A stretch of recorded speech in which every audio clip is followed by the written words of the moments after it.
रायजोनि गिबि मन्थ्रि हिमन्त बिश्व शर्मानि ड्राग्सनि हेंथायै गोख्रों राहा लानायनि उनावबो रायजोआव ड्राग्सनि फालांगि खालामनायखौ नुनो मोनगासिनो।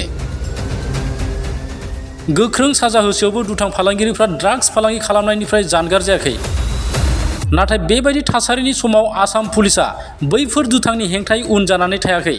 बेफोर दुथां ड्राग्स फालांगिरिफोरनि हेंथायै पुलिसा गोख्रोंनिफ्राय गोख्रोंसिन सिग्रोमदों। बे सिग्रोमनायाव आसाम पुलिसा जाफुंसारदों। पुलिसा बरपेटा सहरनि पलिटेक्निक कलेजनि साखाथिनिफ्राय सासे ड्राग्स फालांगिरि हमनो हादों। मोनसे स्रोद सुलुंनिफ्राय बरपेटा पुलिसा सिग्रोमनानै नितुल कलिता मुंनि ड्राग्स फालांगिरिखौ हमनो हादों। हरनि खाबुखौ लानानै फालांगि खालामनाय दायनिगिरिनिफ्राय 33 ग्राम ड्राग्स मोननो हादों पुलिसा। ड्राग्स फालांगि खालामनायाव बाहायनाय AS15U5602 नाम्बारनि बाइकखौबो पुलिसा आवथायाव लाबाय।